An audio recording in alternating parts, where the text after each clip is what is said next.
I was going to open this talk by saying I wanted to keep it short and sweet to leave room for more discussion, but unfortunately I think I've burnt up that time anyway. So, without further ado, let's get into it.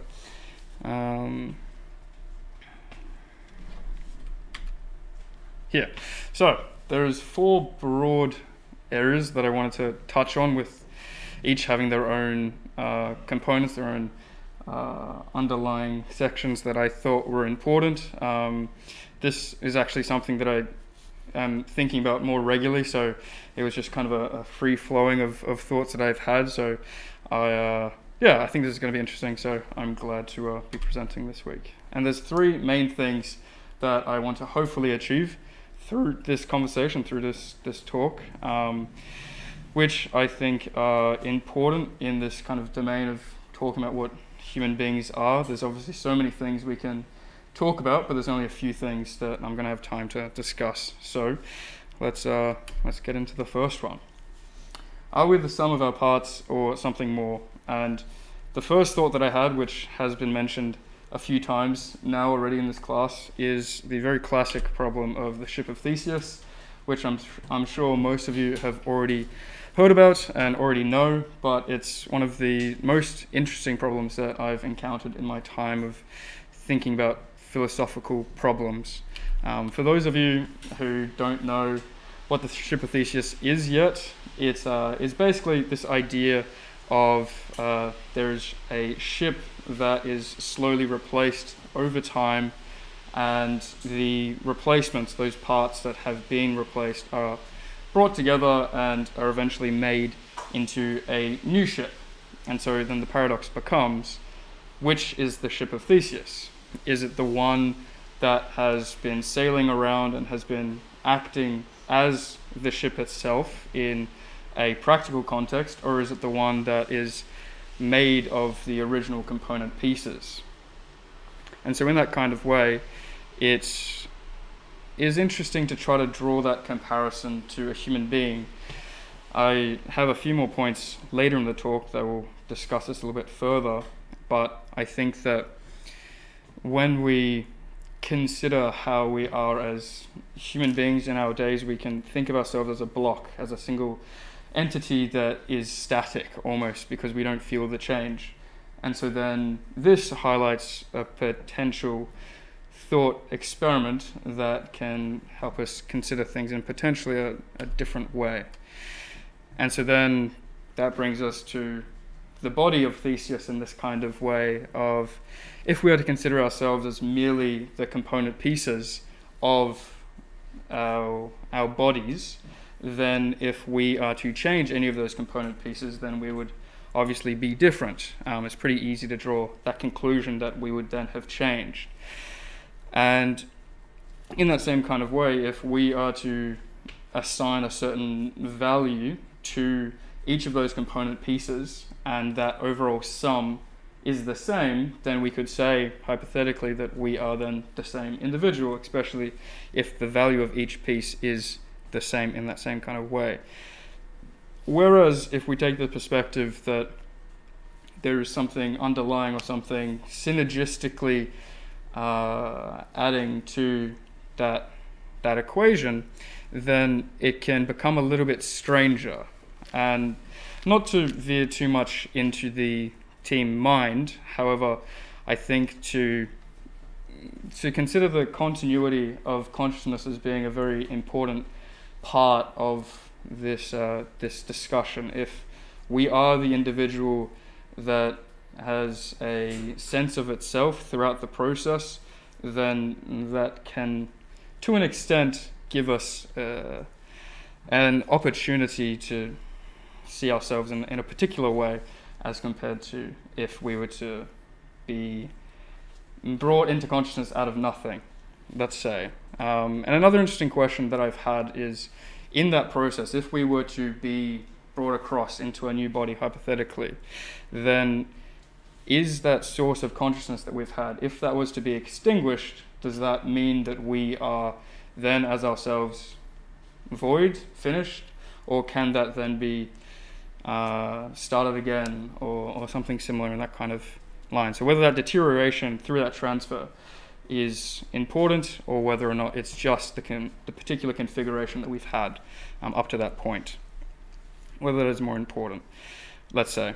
And so then I started to consider, if person 1 had configuration 1, let's say, and then that was to be verified as human, hypothetically, if there was a second person that had the same configuration 1, we could then say, yes, that is also a human.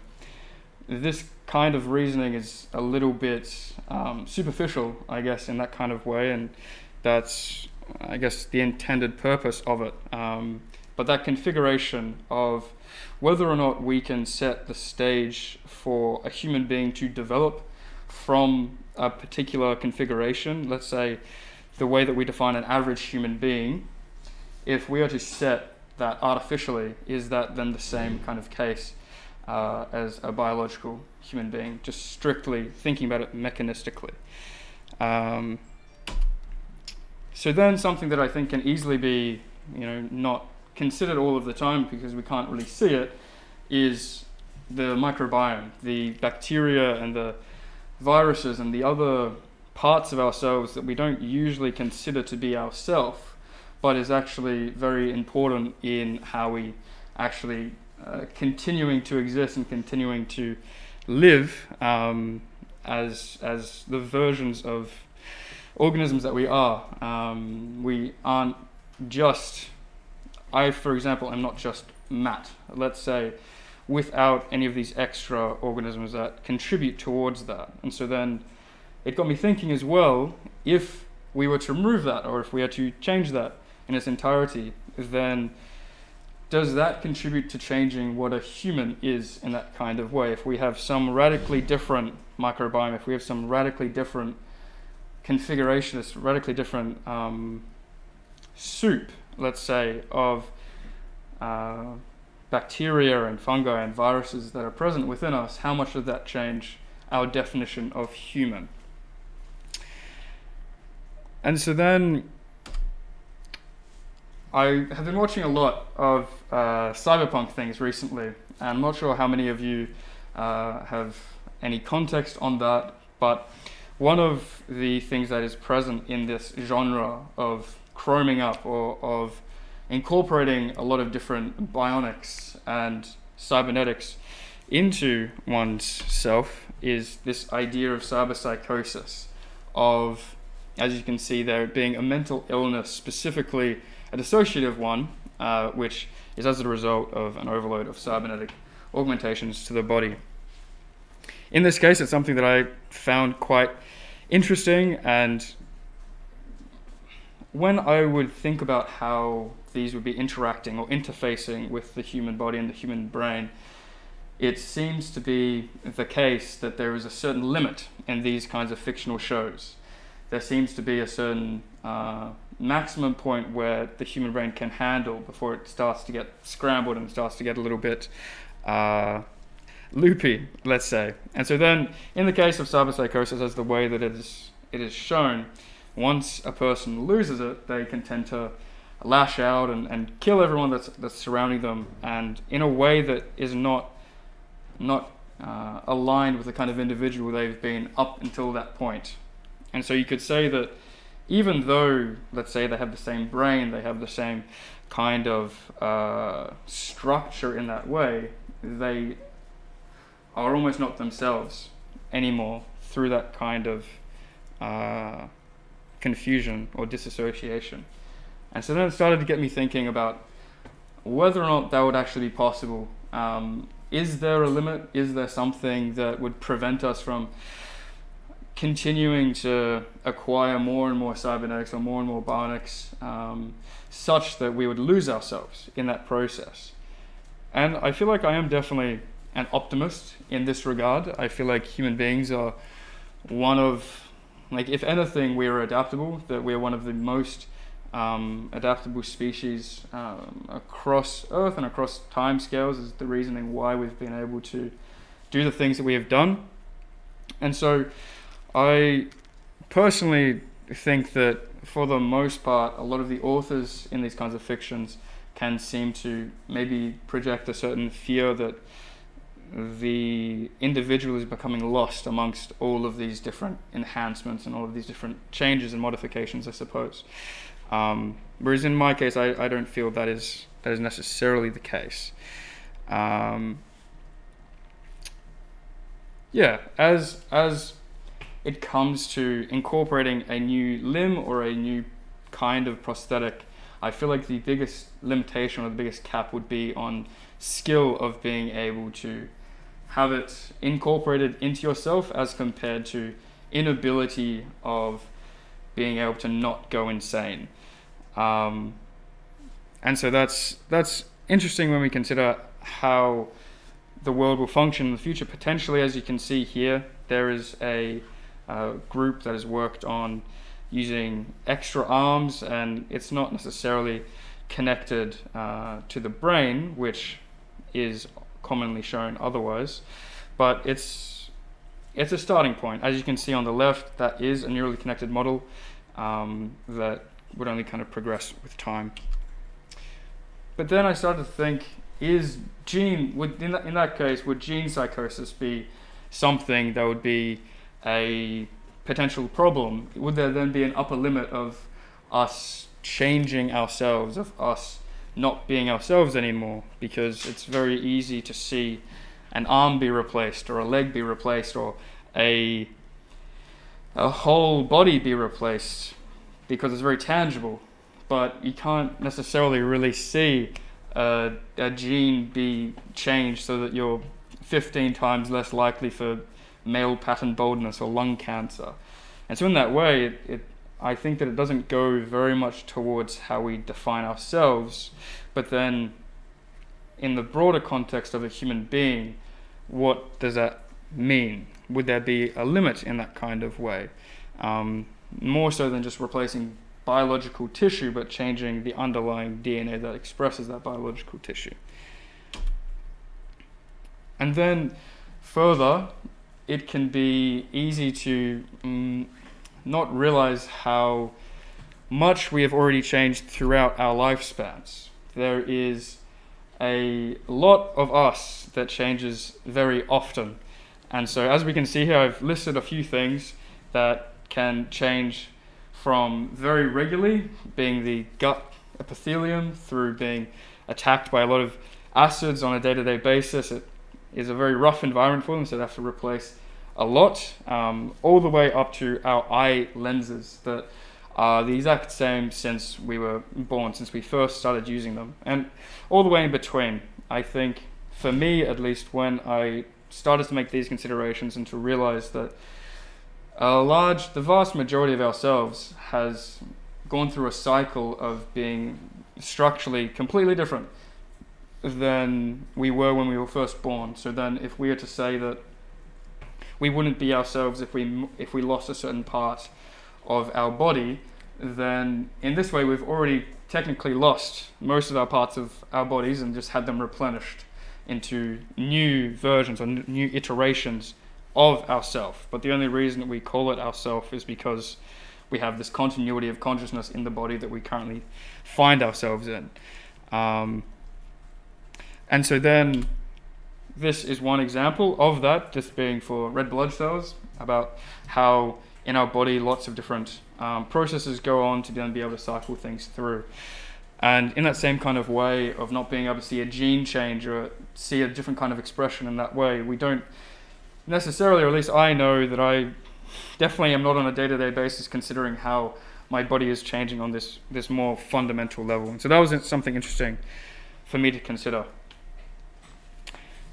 And so then that, I guess, gives me a little bit more, helps me to feel a little bit more justified in the stance that I think that the way that we define ourselves, not necessarily as a human, but as an individual entity, is based upon the image, the constructed image that we have of ourselves that is displayed across time.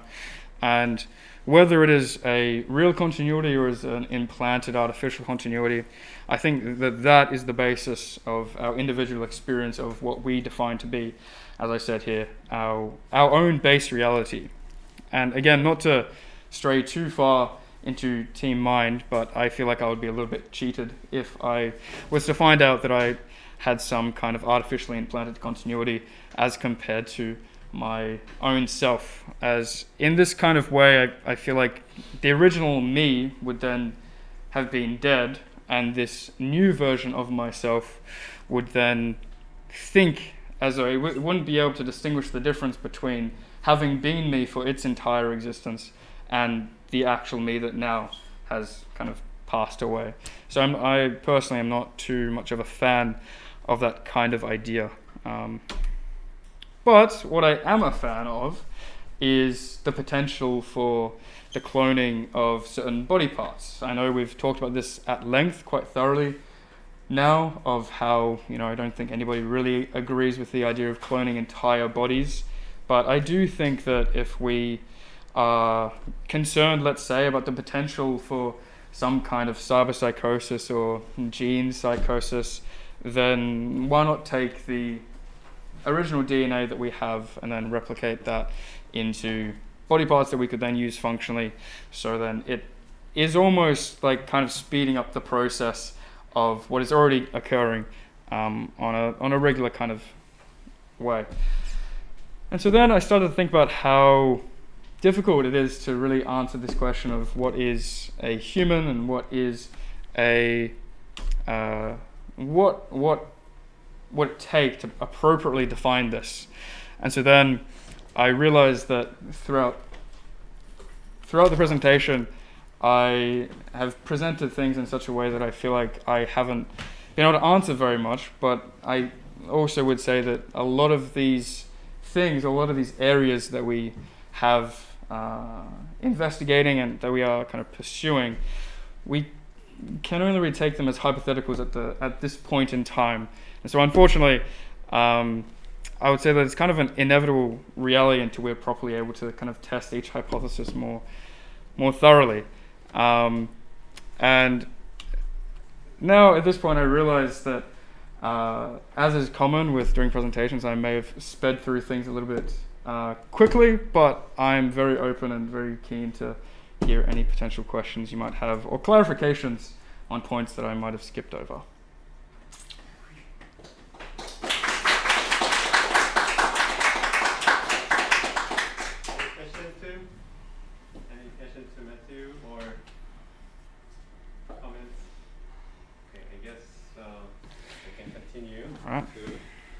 Next.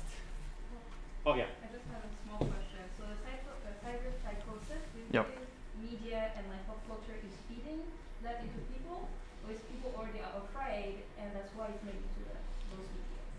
Okay, so are you saying, do I think that that is coming from the media, or is that coming from the people? People will tell you like, oh, I'm afraid with like robots taking over. Mm. Is that idea planted by like movies and stuff, or is it like a fear that's already there Mm. and you then will propagate it to media? Well, yeah, no, I think people have been afraid of robots taking over, and people have been afraid of that kind of thing happening for millennia. There was some ancient story, maybe it was the Greeks or the Romans or something like that. I remember there was this story of this great artificially intelligent being who was invincible, but then his only flaw was that he had like a cork in his heel that he would pull out. It was very strikingly similar to Achilles, but in that kind of way, that was in large part used to kind of scare people of the potential of that occurring. And so, yeah, like the media is made up of people as well, so it has to come from that place.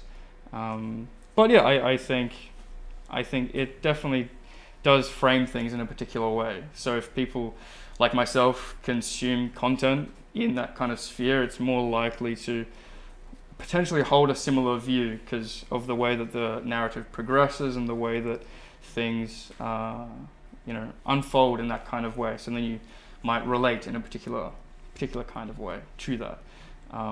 But I would be interested to see more content of the other persuasion to potentially even things out a little bit more. Yeah. Hey, thank you. Thank you.